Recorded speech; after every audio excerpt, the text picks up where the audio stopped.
We have school starting in the next couple of weeks in this area, and what parent doesn't want their child to have the right education? Well, that same thought process, you want the same thing when it comes to developing your child through either fitness or athletics. That's why we're continuing our series today on long-term athletic development, or LTAD, today with Charlie Merlot on the Personal Edge Fitness Podcast. Welcome to the Personal Edge Fitness Podcast with Garrett Williamson. Health, wellness, exercise, nutrition, and a whole lot more. Got questions? Call us and leave a message at 251-278-EDGE or message us at Personal Edge Fitness on Facebook and Instagram, at Team PE on Twitter, or personaledgefitness.com. Good day and welcome to the Personal Edge Fitness Podcast. Thank you so much for joining us. My name is Garrett Williamson. I'm president of Personal Edge Fitness and the host of the podcast. Here with me is Charlie Merlot, one of our exercise coordinators. Glad to have you back talking about this subject, abbreviated LTAD. Now, Charlie will get in to tell us a little more about that and also the first phase of it, but I want to let you know how to get in touch with the show if you have any questions about this subject or any others. Now, you can reach out to us at 251-278-3343. That's 251-278-EDGE. You can also reach us at my email address, which is Garrett, Garrett, at personaledgefitness.com, which of course is our website and our Facebook page. Hit me up on Twitter at Team PE if you want to contact us that way. All right, Charlie, going back into the subject, we started this last week doing an overview on basically what LTAD was. Give us a brief description of what we're talking about with LTAD. LTAD is basically a system of training where we're focusing on the developmental process of the athlete or the client rather than their chronological age. And so with these two, active start and fundamentals, the active start is going to start between ages 0 to 6. So just starting out toddler age. And then fundamentals is going to be males being 6 to 9 and females 6 to 8. That number is kind of a recommendation. We don't really have a point of reference for that outside of age, but the big thing here is telling folks not to really focus on the chronological number, correct? I mean, that's kind of the basis of the program, right? Exactly. So we're given a range there because those developmental processes are supposed to be happening during that range, but it could be early in the range, late in the range, but as long as you're in that time period, then you're good. Basically dependent on client to client or athlete to athlete, correct? Yeah, exactly. I got Very you. individualized. I got you. And so basically, what is going to be the goal of these two stages? And that's going to be building a base. Right. Okay. And so when you think about building a base, something that I like to talk about is physical literacy when it comes to the young athletes. Okay, back up. Yeah. Physical literacy. Okay, Yep. like my mom's has a master's degree in English. Except on the podcast, I usually speak rather well. But physical literacy, what is that? Yeah, and so physical literacy is going to be basically just a combination of all human movements, whether that be from sport or just your daily activities, that comes together and helps you engage in a healthy, active lifestyle, whether that be towards your sport or just your lifestyle in general. And so, would this be like a kid understanding the movements? Is that right or not? Right. Or making the mind-body connection? Or? Exactly, like just having a good comprehension of what a squat is, what muscles are working in certain exercises and stuff, and understanding what your body is doing, like in space, and knowing what's going on. And this carries over just well on into adulthood and the rest of your life. Right. Why physical literacy is so important is because we see it all the time. People come to us because they might not feel comfortable going in a gym and running a workout for themselves. Right.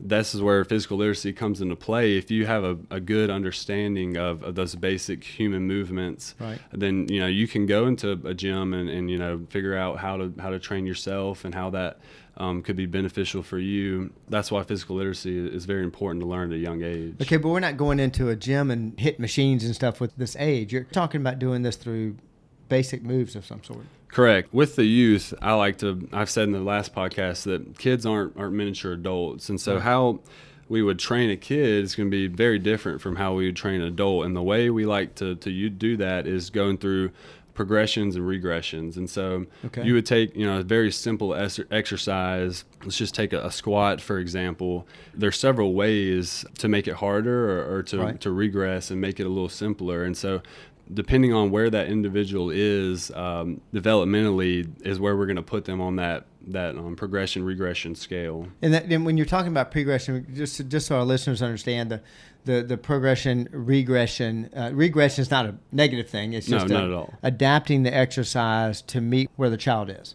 Yeah, exactly. Okay. And like I was saying, with the body weight or with the squat, and so you could go all the way into like a barbell squat, which is considered pretty advanced, or Right. you could do a body weight squat. And the way you would progress a body weight squat, just add in tempo. So by slowing the movement down, pauses at the bottom, things like that. There's different ways to increase the stress on the muscle without going to necessarily more advanced exercise. And so depending on where they're at developmentally, we can plug and play different exercises Right. and progressions and regressions in order to help the developmental process to string it along so we can get the most out of that. Can you give us some examples of some of the things that they would actually do around when you're talking about these fundamental movements? Give me some examples of what you're talking about. So, Yeah. I mean, squat, yes, but what else? There's several actually that I like to throw in a session with these stages of athletes and clients. And so a few of them would be running, jumping, crawling is a big one. I actually do that a lot with my adult clients. I've seen you do that with pretty much all ages. Exactly. Yeah. It's a very,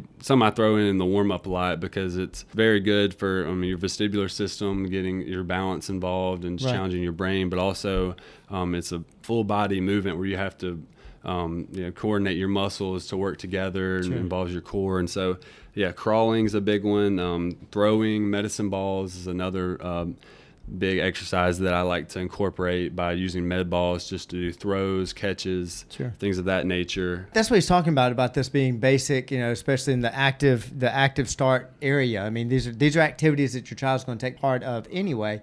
But there's a lot of, like you say, fundamental development going on at those times. And I'm going to pick on one of them being crawling. Yeah. Because I remember when we taught gymnastics, that's one of the things we had the kids do. We called it bear crawl. We made it fun and talked about that. But I knew the physiology of what was going on there. Right. Yeah. I mean, hip mobility, the work on the cerebellum of balancing and using all 4 feet and legs and hands on the ground. I like to say the ABCs, and that would be agility, balance, coordination, and speed. I throw that one on the end, and doing that in a fun, enjoyable manner, like you said. So with the crawls, I mean, you throw all kinds of names on there, like bear crawl, crab crawl, Right. Monkey crawl. There's different things you can, make it more enjoyable for the kids, and Right. and that way they're having fun doing it. Because I mean, just as well as I do, if they're not having fun doing it, it's a lot more likely that they're not going to want to pay attention. They're not True. going to want to do it. And so just by finding fun and creative ways to disguise the exercise Right. as that playful activity is something that really carries over well when you're dealing with youth athletes. I love that because that's I hear parents talk about that all the time, that the play is kind of gone in a couple of different ways. One thing with kids on the couch too much, not doing anything. But the second thing is the fact that because it seems that at younger and younger ages, we're getting more and more aggressive and going down to that danger that you were talking about last week of being involved in basically singly minded about their sport at such an early age, and you're taking the fun out of it. So in this program, you're talking about making sure that's there, making sure that's a point in there. So, Exactly. Yeah. Another thing as well, as far as these 2 stages, is strength training is introduced in these phases. And so, like It's I said, very key here. Yeah, it's very key. And so, a lot of times we'll get parents that ask us, like, well, is my kid old enough to participate in strength training? And to that, I would like to say that common jumping activities that children go through all the time on the playground, they're experiencing 2 to 5 times force go through their body, and 2 to 5 times body weight. And so basically, when a kid hits the ground, they're experiencing 2 to 5 times body weight force go through their entire body. And so when you look at that comparing to, doing either body weight exercises or, very light dumbbells, resistant bands, exercises, and what have you. bands, or medicine balls, it's not comparable. So they're doing stuff that's a lot more quote unquote dangerous than strength, basic strength training. So well, and when we talk about, it's funny you mentioned the jumping, because that's I find the exact almost opposite with adults, that will have an adult, something I do with a lot of my senior clients even, and have them actually jump, get both feet off the ground at the same time. That's a fear that comes in as our lifestyles change and we stop doing these things, and that's what attributes to bad balance. But it's the point I'm making is the fact that they think the exact thing, that why am I doing this simple kid activity, and what have you? They think, wow, that's so so below me, I guess you'd say. And what you're saying is this is a concern that parents have about kids getting involved in resistance training. But they're doing these plyometric exercises, and they should be. Their bodies are made to handle it. They're made to do this. But the question we get all the time about whether or not my is Johnny too young to strength train? This is the system that Charlie's talking about. That's the way to introduce them to them. That's the way to bring them through it safely and evaluate their level. Correct? Exactly. Yeah. And going back to the progressions and regressions, and so starting them with a basic strength conditioning program, you start them there, and as they continue to progress and make adaptations in that exercise, you increase the load or the volume, whatever that may be. Right. Make the exercise more difficult, and by starting somewhere small like that, instead of starting in a more advanced exercise, you leave more room for growth. And so that's what we're trying to do, by doing this and, starting at a regression and not starting at something that's super advanced. You're not going to see slower strength gains. You're not going to, It's not going to impair your growth at all. You're going to see, same strength gains that anybody else is going to see. But what we're trying to push is that at the end of the day, you're going to be more likely to have less injuries and be healthier playing your sport. Of all people, talking about exactly this situation, developing at the right ability, right ages, and what have you. Tell us about the article that name all of you are going to know. Dr. Jim Andrews just put a piece out about this. Yeah, it's crazy that you mentioned that, because right before we sat down to record, I was like, oh my gosh, you got to see this article I just came across. I was like, this is perfect. And so, he released an article basically saying exactly what we've been talking about is that, a lot of youth athletes are seeing overuse injuries, torn ACLs, Tommy John, and a lot of it is attributed to year-round playing of a single sport and not getting that physical literacy and building that base that they should have at that age. And so he's seeing a lot of that. And I think it's awesome that he's speaking out against it, because there's a lot of misinformation out there, and parents, they might think, like, this is what my kid needs, the exposure, so that coaches see him and he's playing against better competition.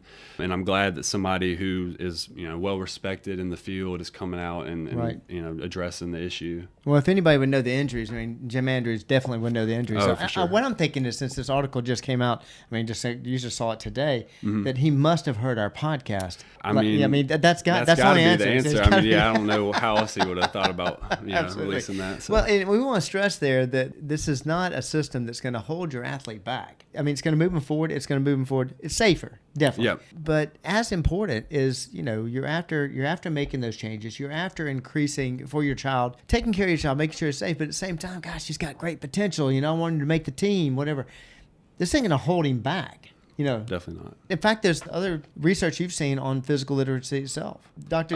Andrews is not the only one talking about this. Definitely not. Yeah. Definitely. Earlier I was telling you there's a journal in 2018, the Strength Conditioning Journal, just talking about the impact that physical literacy has on us as we age, and to having that exposure at a young age, and how that plays a part in our active lifestyle as we get older. And so, kind of how I touched on, the more you're active in a variety of sports and just being exposed to different movements, that's gonna carry over when you're older and you're having to figure out, all right, now I don't play a sport anymore, I'm not as active as I once was. What are some ways that that I can maintain active lifestyle? And that's what's so important about starting this at a young age. I've said many times on the show that I was a gymnastics instructor for years, and which kind of led me into this, part of the things that led me into this field. What we realized were the kids that started at a very young age in gymnastics, we weren't talking about this. We were talking about doing, hot dog rolls and puppy dog races and bear crawls and whatever. But what they were learning is they were inherently learning basics of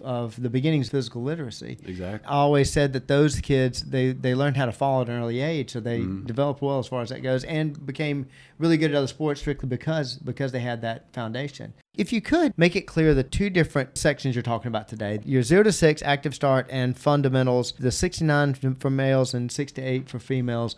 What are the differences? Give us a little more details on that, if you don't mind. Active start 0 to 6. We're probably not going to see as many, really any of those clients, but it's good information for parents to know as they're, dealing with kids that age.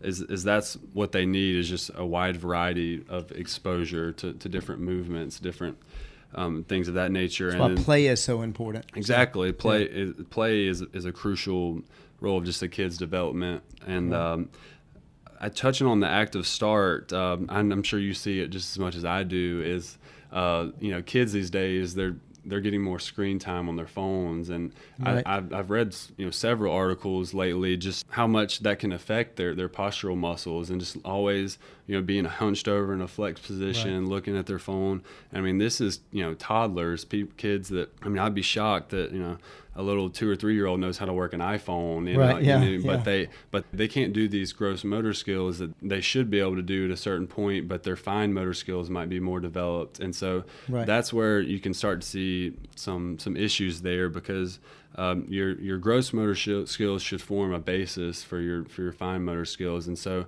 if you see that reversed and you start to develop those fine motor skills before some of the gross motor skills, you might see some developmental delays, and when you try to get more advanced in the training. When you get to the 6 to 8, now you're doing some more targeted moves and what have you. This is when we're getting into your basic body weight stuff. Am I right? I don't want to go wrong. Fundamentals. Like I said, we're trying to create a fun, enjoyable environment to teach fundamental movement skills to the clients. And so it's going to be a lot of just teaching, like going through games, activities that teach the form of the exercise, different, like I said, jumps, throws, incorporating these different positions and movements in different games that the kids are having a good time while they do it, but it's repetition. It's ingraining that movement pattern into their day, and so the more they do it, the more likely it's going to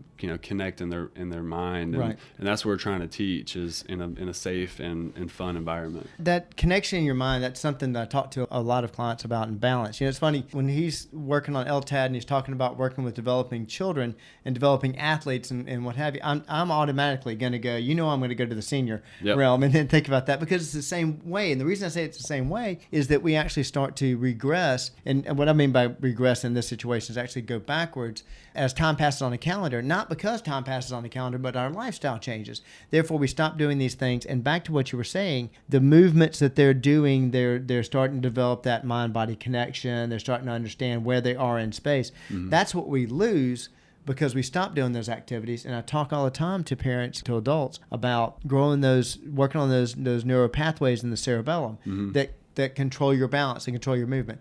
What Charlie's talking about is starting at, 0 to 6 is the first phase of this, starting to develop that then and encouraging that on through, 6 to 8. But like you say, make it fun. Exactly. Yeah, that fun is key. And so that's what we try to push in the fundamentals, and I think that that's why it makes it successful. So every time he wrote in my notes that he gave me, every time he wrote fundamentals, he capitalized FUN. It's very important. Key. Exactly. Well, and we were talking about that. That is a big key of how we approach every training session here. Anyway, the Hollywood image of a trainer is that somebody's going to yell and scream at you until you bang your head against the wall until you throw up, and they're going to laugh and keep doing it. That's not personal training.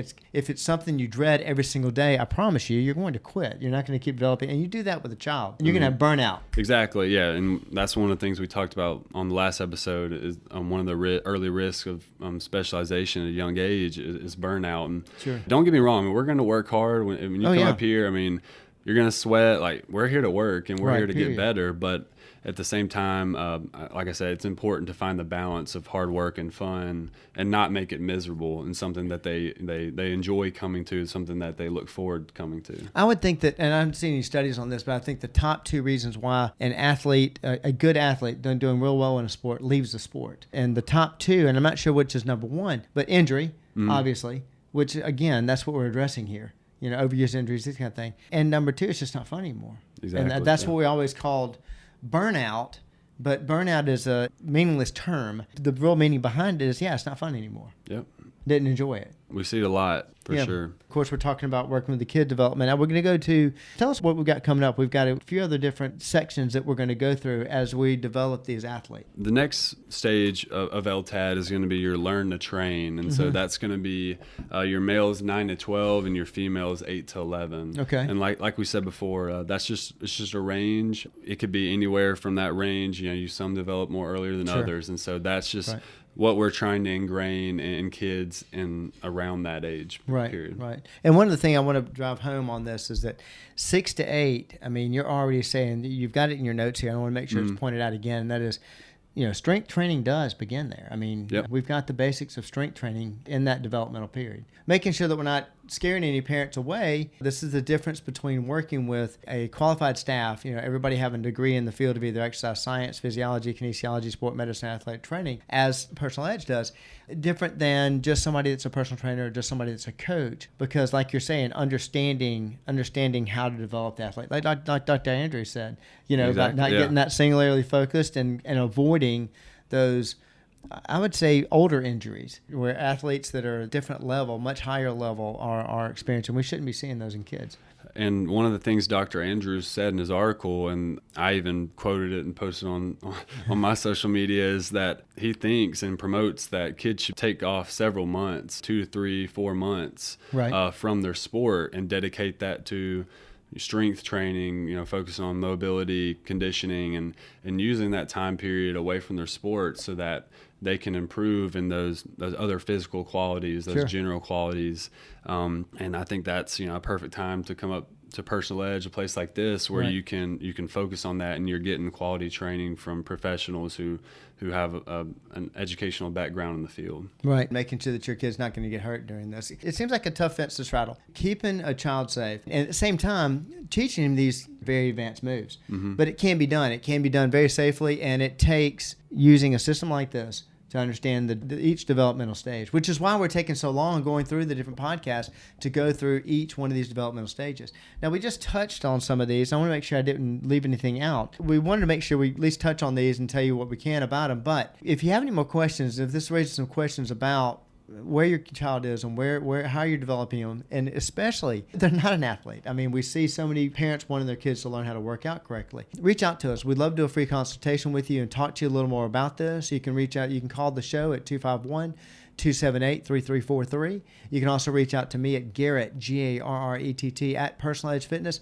Reach out to Charlie at charlie@personaledgefitness.com. We'd be more than glad to answer your questions about this. Charlie and I have talked about this. This is something I love to hang my hat on.